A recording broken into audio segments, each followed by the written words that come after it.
ada beberapa kaidah yang kita tidak boleh salah. Baik itu yang terkait tafsir maupun yang terkait tajwid. Yang terkait tafsir kula niki sering diutus ngisi teng Yambuk teng pondoke Mbak Arwani. Ada hal yang setiap mufassir itu mesti menulis begini teng Fatihah. Wa yuqaddaru qabla qaulihi ta'ala iyyaka na'budu qulu.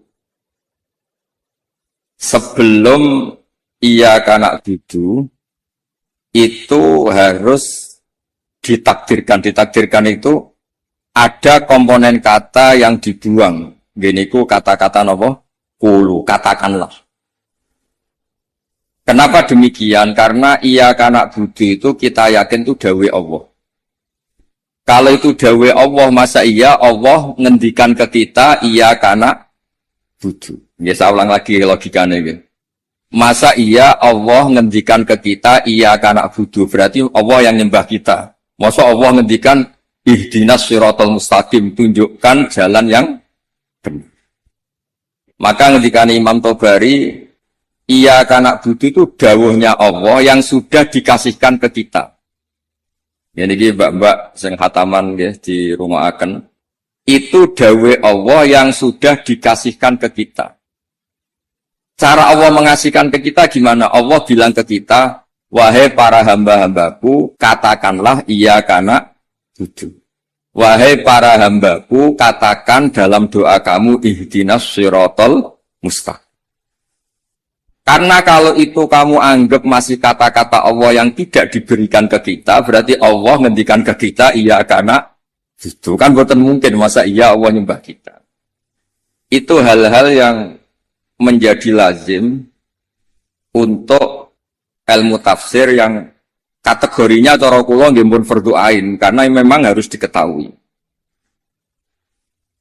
Ya kalau baleni malih. Jadi ada ayat-ayat Allah yang sudah diberikan ke kita dan itu milik kita. Niku misalnya napa iyyaka na'budu wa iyyaka nasta'in. Itu adalah kalamullah, kalamnya Allah yang kira-kira begini, Allah bilang ke kita, qulu. Kalian semua harus mengatakan iyyaka na'budu wa iyyaka nasta'in. Dan ketika kalian berdoa harus mengatakan ihdinas siratal mustaqim. Nah sebab niku termasuk kelaziman dalam ngaji Quran selain tadi ilmu tafsir juga tajwid yang mendesak itu wakaf. Ini ki ngapunten sangat teng Gusmo teng ning elok kula tutu poin mawon karena kula niku pancen pantangan pidato ngisi-ngisi ngeten pantangan. Siji ge kula yakin Pak Yai pun saged didik santrine. Dadi mboten perlu ngurbano kula kan ngisi. Jadi ini cerita sing pokok-pokok mau. Yang harus mendesak sebelum tahu diroyahnya kajiannya itu adalah ngerti wakaf. Wakaf itu di Indonesia itu sudah ditandai sebetulnya sama lajnah. Saya termasuk yang dimintai pendapat sering mas. Tapi beberapa tradisi di Indonesia itu kan wakaf niku anut guru. Misalnya di tradisi sanad kita, misalnya di surat Yusuf, biasanya diwasolkan inna abana lafi dolalin mubin ini qutulu Yusuf awitrohu. Terus kita dikritik sama pihak-pihak Arab Saudi karena tradisi mereka kalau al-waqfu ala ru'usil ayi, wakaf di awal di akhir ayat itu baik. Tapi kita ngikuti tradisi guru-guru kita yang sudah melatih kita dengan makna. Sehingga kadang-kadang kita ini nggak nyaman, misalnya fawailul lil musallin, maka celaka bagi mereka yang apa? Salat. Itu kalau lil musallin berhenti, semaannya berhenti, atau anaknya rewel berhenti, hanya ditulis oleh malaikat. Ini mbak-mbak baca fawailul lil musallin, neraka wel atau kecelakaan bagi mereka yang salat. Sehingga terus diatur sedemikian rupa di era Mbak Arwani, Mbak Munawir, di era guru-guru kita, ditandai beberapa aturan ini nggak boleh wakaf, ini harus wasol. Tapi kemudian di era modern itu al-waqfu ala ru'usil ayyi itu dianggap sunat, diyakini sunat. Nah, saya sendiri sebagai pribadi itu yang penting tidak wakaf di hal-hal yang fatal. Saya cerita ini ada Gus Idror, menantu di sini dan putra guru saya Mbah Maimun. Mbah Maimun itu pernah ada anak-anak yasinan. Ketika yasinan jenis santri cepet-cepetan, fala yahzunka qauluhum. Terus diwasolkan, fala yahzunka qauluhum inna na'lamu ma yusirruna ma yu'linun. Itu keluar marah-marah. Duka besar. Karena ketika itu diwasolkan, ya kalau ngomong ulumul Quran dan pribadi matur. Ketika itu diwasolkan, maka inna na'lamu itu jadi makaulul kaulnya orang-orang kafir. Jadi fala yahzun mongko sampai nyusahno ka ing sira Muhammad apa kauluhum omongane wong kafir. Rupane omongan inna na'lamu ma yusirruna ma yu'linun kan fatal betul. Muhammad, engkau jangan risau atas komentar orang-orang kafir bahwa saya, Allah, kami, Allah ini tahu apa yang mereka sembunyikan maupun yang mereka perlihatkan. Maka di situ jelas harus wakaf. Fala yahzunka qauluhum. Muhammad, kamu jangan risau ocehan atau omongan orang-orang kafir yang ngomong kalau kamu itu tidak rasul. Qauluhum bi annaka lasta mursala. Terus qala ta'ala tasliyatan li nabihi inna na'lam. Terus kemudian Allah menasihati nabinya, Muhammad kamu tidak usah susah atas komentar orang kafir karena inna na'lamu ma yusirruna wa ma yu'lim. Sebab itu benar-benar fatal ketika kita misalnya yasinan, ya terutama bapak yang sudah khotimat, yang sudah pinter. Kalau masyarakat kan penak. Masyarakat itu selalu menang. Penak, baru kayak faham itu kepenak. Malaikat sing ngisap ya males. Ngus maca Quran kok disalahno. Lane kula niku tak kenang saking Mbah Mun niku, aku iri hak wong bodho ku iri. Islame pas-pasan ra tau wedi suul khotimah. Kene wis kiai kaji tahajud witir cek uji suul apa? Khotimah. Jadi wong awam mak penak pokoke Islam wis wae mati ya mati, ora tau kepikiran suul apa? Khotimah. Nah, mun kiai kados jenengan repot. Islam khusyuk ibadah cek donga ya wedi suul apa? Khotimah. Mun kula terangno malih. Di level ilmu, di level penelitian, itu memang masalah. Fala yahzunka qauluhum. Jadi yang benar itu ya waqaf fala yahzunka qauluhum. Kamu jangan susah, ya, jangan susah, jangan dibikin susah oleh komentar orang-orang kafir bahwa kamu itu lasta mursala, kamu itu tidak rasul. Terus Allah memulai penjelasan, kamu tenang saja Muhammad, karena aku kata Allah inna na'lamu ma yusirruna wa ma yu'linun. Terus contoh malih misalnya begini. Yudkhilu may yasha'u fi rahmati. Kadang ada yang wakaf wa dzalimin. Itu kan berarti jadinya apa? Allah memasukkan rahmatnya orang-orang yang dikehendaki. Kalau kamu wasol kemudian wa dzalimin dan wakaf di wa dzalimin berarti apa? Dan Allah memasukkan orang-orang zalim di rahmatnya. Nah hal-hal seperti ini kalau suwun mbak-mbak memang meskipun misalnya kita diroyahnya gagal itu jangan sampai secara tilawah yang mutalaqqatan min afwahil masyayikh yang kita punya sanad itu jangan sampai tidak bisa. Karena itu sekali salah itu fatal. Makanya kata Ibnu Jazari wa ba'da tajwidi kalil hurufi la budda min ma'rifatil wuquf. Saya berkali-kali kalau ngaji cerita kenapa Imam Asim meriwayati Hafiz itu ada saktah 4. Saktah 4 saja itu dikritik penggemar-penggemar Imam Asim. Sebetulnya bisa ratusan. Ya Alhamdulillah qiraatu Asim meriwayati Hafiz itu saktah hanya berapa? 4. Ini itu teng Kahfi, awal Kahfi, terus teng Yasin, terus wakilaman Rokin sama di surat Tatfif atau Mutafifin kalla balrona. Nah, kenapa ada sakta? Kulo sering cerita supaya ini tiang-tiang sing seneng Quran itu hati-hati. Memang harus sakta. Yaitu tadi misalnya orang-orang kafir bangun dari kubur dan dia nggak tahu yang bangunkan siapa karena dia kafir. Kalau kita mukmin kan tahu yang bangunkan itu apa. Ketika mereka bangun, mereka terus tanya, "Mam ba'atsana mim marqadina." Mantai sapa iku ba'atsan nangekno sapa man nak ing kita mim marqadina saking turu kita. Itu orang kafir mungkirul ba'si yang ngingkari ba'at, tanya mam ba'atsana mim marqadina.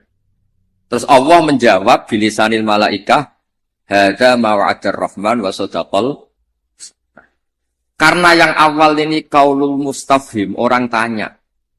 Kemudian yang kedua itu qaulul mujawib yang jawab, maka harus disakta. Manfaatana mimmar qadina. Terus dijawab, hadza ma wa'adar rahman wa sadaqal mursalin. Nah, bayangkan misalnya bagi orang yang ngerti Quran, itu dibaca langsung. Manfaatana mimmar qadina, semua kacau semua. Sehingga sakta itu secara diroyah, kata kitab kulon gak ada kitab namanya Al-Qira'at al-Asyr. Karangane orang-orang yang sangat-sangat menekuni Quran. Kata beliau, sakta, wakaf, taktek, apapun namanya, yang harus dipenggal itu memang harus dipenggal. Kalau ndak itu bahaya. Ya misalnya yang terkenal dia tentang kahfi. Allah itu mensifati kitabnya apa? Alhamdulillah alladzi anzala ala abdil kitab terus walam yaj'al lahu iwaja. Di walam yaj'alan orang gawe sapa Allah taala lahu ing kitab Quran. Ora digawe iwajan ing bengkok. Kalau kamu baca langsung qayyiman lan ora digawe ingkang jejeg. Berarti Quran itu ya ora bengkok, ya ora. Itu fatal betul. Tapi kalau jadi sakta, disaktakan itu terus normal. Walam yaj'alan orang gawe sapa Allah lahu ing Quran to maring Quran ora digawe iwajan ing bengkok. Sakta ora bengkok iku apa? Qayyiman, tegese jejeg. Terus kata ulama-ulama dalam dialog seluruh dunia, tidak hanya di Arab, di seluruh dunia. Karena lughat itu rasanya sama, dzauqiyatul lughat itu sama, seluruh dunia sama. Saya misalnya bilang ke santri saya, "Cong, jangan belikan sate, pecel, rawon." Pasti semuanya ini manhiyat. "Cong, saya jangan belikan sate, pecel, rawon." Ini semuanya apa? Manhiyat, enggak boleh. Tapi kalau kata-kata saya, "Cong, jangan belikan sate, mandek, rawon." Berarti jangan belikan sate, tapi belikan rawon. Jadi berkahnya sakta itu tidak ada tasallutul amil. Amil yang depan itu tidak amal pada amil yang berikutnya. Jadi hanya walam yaj'al lahu iwaja. Ya iwaja saja yang jadi maf'ul bainya yaj'al. Bukan qayyiman. Nah, hal seperti ini ulama itu sangat tahu. Bukan sekedar tahu, sangat tahu. Sehingga terus ijtihadnya Imam Asim itu harus disakta. Nah, orang-orang perawi tajwid itu memang kadang-kadang hanya talaki. Talaki itu pokoknya anut guru. Sebetulnya juga harus dijelaskan sakta, waqaf, takta itu fungsinya sama. Yaitu kata-kata di depan yang harus terputus, Terus yang terakhir kalau contoh waqaf itu yang ini paling fatal, lebih fatal lagi karena bisa menyinggung banyak malaikat. Wa kadzalika haqqat kalimatu rabbika 'alal ladzina kafaru annahum ashabun nar. Allah sudah menitahkan secara pasti bahwa orang-orang kafir itu pasti ashabun nar, pasti penghuni neraka.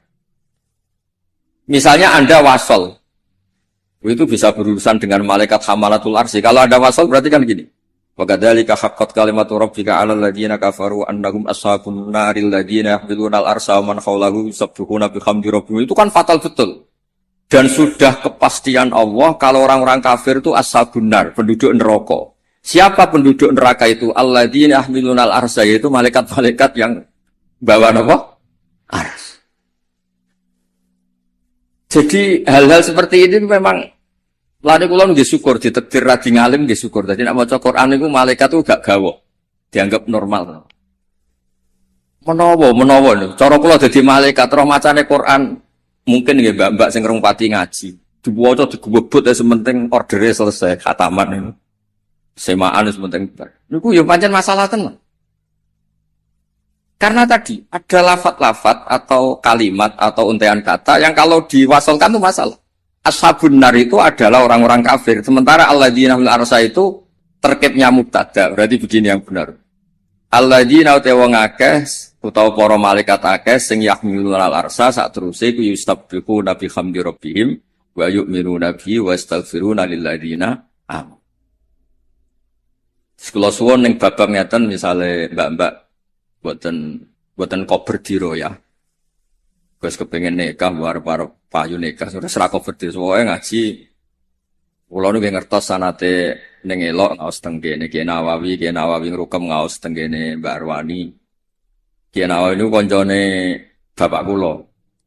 Zaman sami-sami teng Kudus. Beliau dulu malah manggen teng pondok Buyut kula, manggen teng Damaran nggih Nawawi ngrupeng. Jadi ketika niki kula ngomong namung fokus ulumul Quran. Jadi terus dikaranglah kitab-kitab ulumul Quran yang spesial wakaf. Karena wakaf itu yang paling fatal kalau salah itu paling fatal. Ya that's why misalnya wa kadzalika haqqat kalimatu rabbika 'alal ladzina kafaru annahum ashabun nar, kok terusane diwasolno alladzina hamilunal itu malaikat aras bicara bener. Biasa semaan ngawur masuk malaikat hamalatul arsy jadi ashabun nar itu kan fatal. Garo-garo. Mulane donga mawon sampean. Mulane nek sampean Qur'ane fakofera bener maca sing cepet ae. Dadi malaikat ora kok bernilai mergo bingung terus. Dadi malaikat kaya sing nyemak delok pojok etok.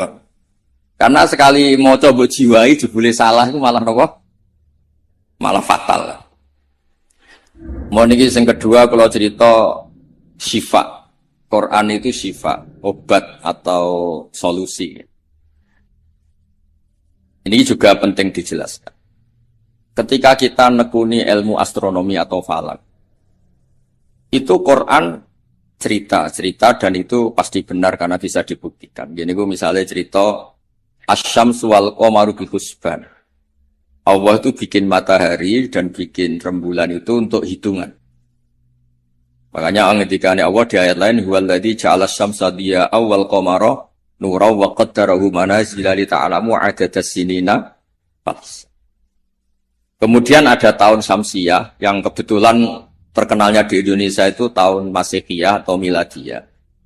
Sebetulnya itu tahun Syamsiyah, enggak ada hubungannya dengan Miladiyah. Kemudian yang satunya Qamariyah. Sebetulnya ya Qamariyah. Karena yang Syamsiyah sudah milik sebelah dikatakan Miladiyah, terus Sayyidina Umar itu memaklumatkan ya sudah yang Qamariyah katakan Hijriyah sehingga kita ini punya. Makanya ada Miladiyah, ada apa? Hijriyah. Itu hakikatnya adalah Syamsiyah sama apa? Qamariyah. Sehingga peneliti astronomi itu juga suka sama Quran. Karena itu juga memenuhi hasrat mereka yang suka ilmu. Terus las-syamsu yanbaghi laha an tudrikal qamara walalailu sabiqun nahar dan seterusnya dan seterusnya. Kemudian ada orang itu juga suka sosiologi, suka ilmu sosial. Dan itu yang saya sering setiap misi di Jogja, mesti saya itu cerita ilmu sosial. Ilmu sosial itu kebetulan bapak sosiologi itu yang paling dikenal jenis Ibnu Khaldun. Punya kitab namanya Muqaddimatu Ibnu Khaldun. Kalau sinau tenanan, sinau tajribah, maksudnya penelitian sosial juga sinau kitab-kitab. Kata Ibnu Khaldun begini, dan ini harus dihayati, dilakukan ketika mbak-mbak pulang.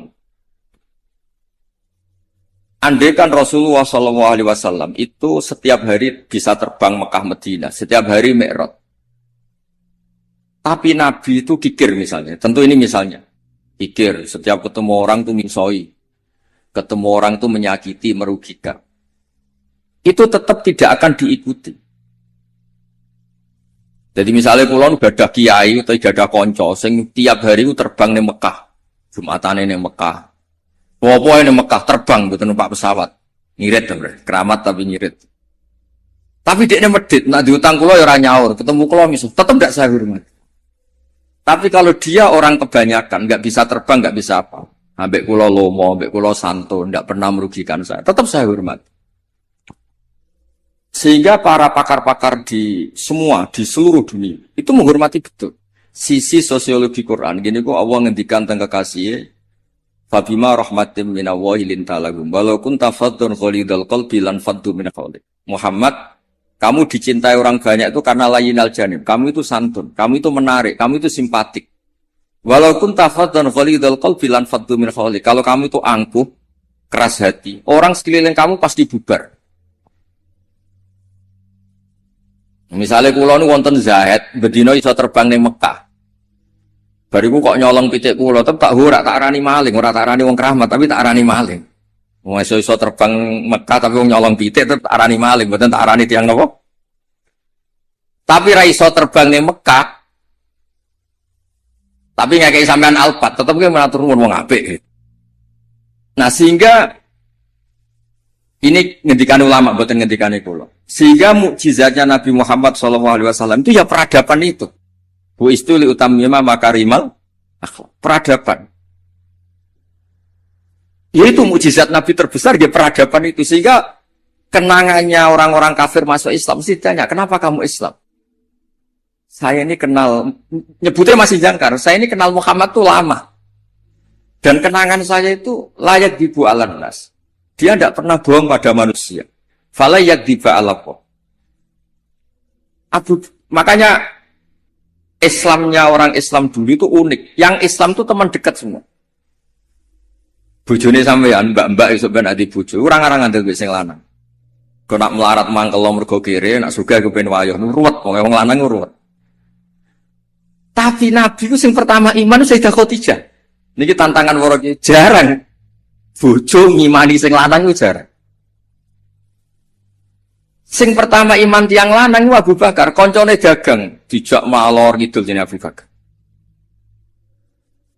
Zaid niku bin Harisah. Anake ketua suku. Ilang teng Mekah ditemuk tiang terus dadi budake Khadijah terus dikekno Kanjeng Nabi. Pokoke Zaid iku budak. Niku bareng derekno Nabi tahunan niku wong kok apike ngene. Niku dijaluk bapake merdeka meneng mboten purun. Sampai diceluk Zaid bin Muhammad. Intinya ngeten, Islam itu apa? Dawuh pangeran amlam ya'rifu rasulahum fahum lahum munkirun. Muhammad ini figur yang saya lepas dan Anda bisa ngecek bapaknya siapa, keluarganya siapa, perilaku sosialnya kayak apa, punya reputasi bohong apa enggak, punya. Makanya ketika Nabi pertama dakwah lau akhbartukum, ara'aitum lau akhbartukum. Saya kalau cerita ke kamu bahwa sekarang di balik gunung itu ada pasukan yang mau menyerang kita. Akuntum musaddiqi, apa kamu percaya sama saya?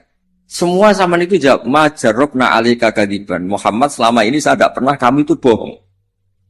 Sehingga ketika Nabi memaklumatkan diri jadi Nabi, itu yang pertama-pertama beriman ya Sayyidah Khadijah, Abu Bakar. Karena ya alasannya, selama ini kenangan saya itu nggak pernah dibohongi Muhammad. Kalau dia tidak bohong sama manusia, maka tidak akan bohong sama Allah Subhanahu wa ta'ala.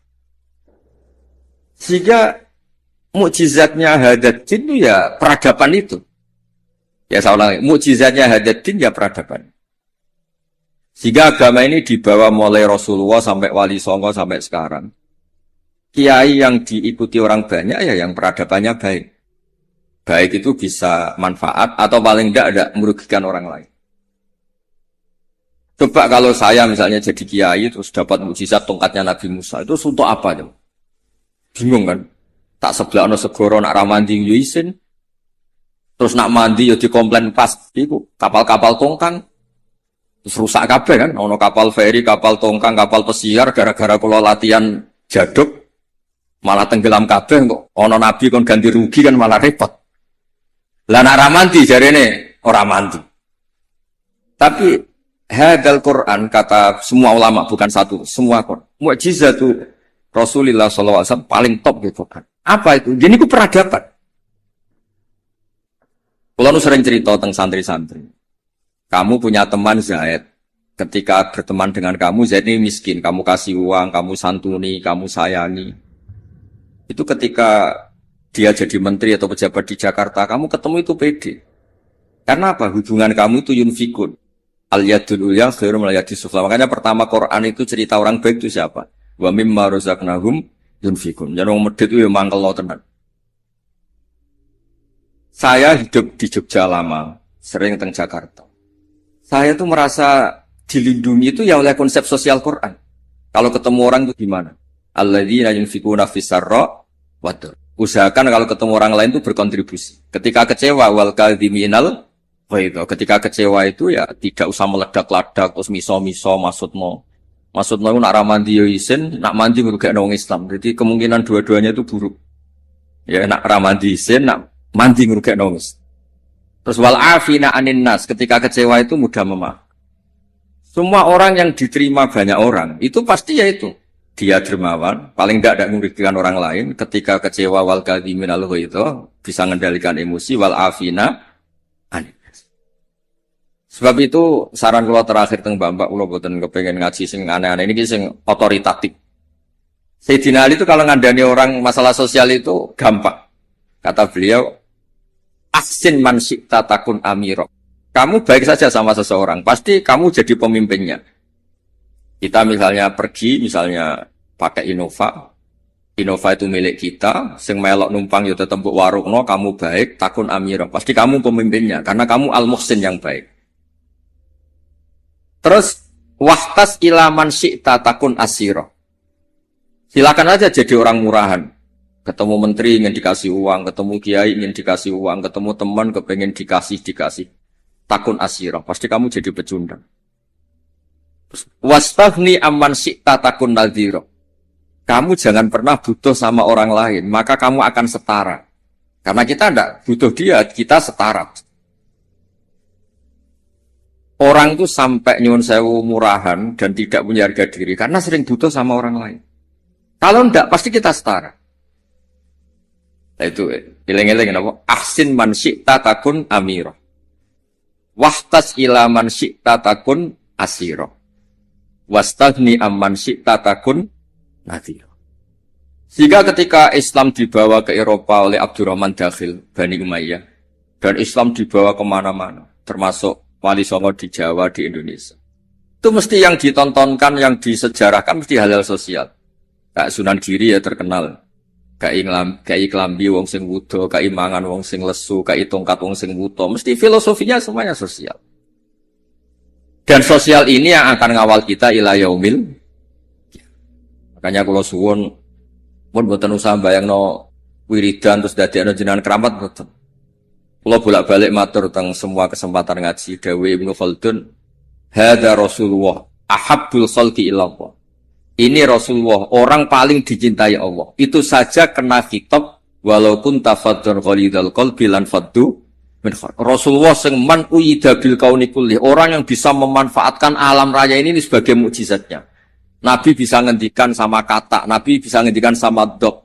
Wad-dab wal ghazala yasyadani laka birrisalah. Hewan-hewan yang nggak bisa ngomong itu sakit ngomong, menyaksikan kalau Nabi itu Rasul.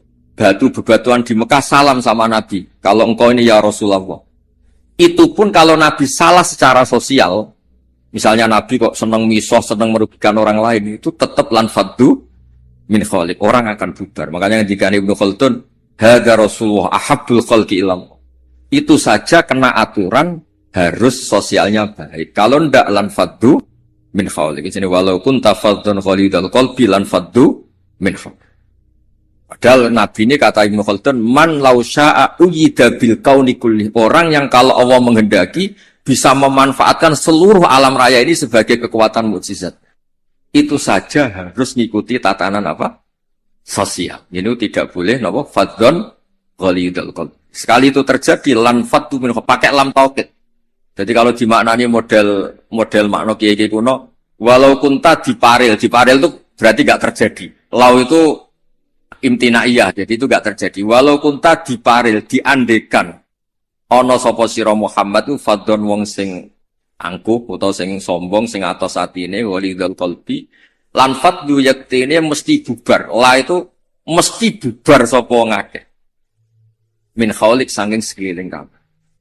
Ya dados kula suwun niki ya kudune terakhir jen kula niku gini niku Gusmo ning elok amun ngundang malih niki wonten Gusidra kula niku tiyang sing kathah sinau nganti sakniki kula niku tesih sinau mboten kok krana kepen pinter nggih mboten kula niku sinau seneng senenge nggih pokoke seneng kula niku nak termasuk kiai sing mboten nampa tamu itu mboten krana sombong kula nggih mertamu kula nggih pendak ngaji kula nak ngaji ramah tapi nak mboten krana napa niki mboten membela diri mboten. Karena kula niku kepengin mawon.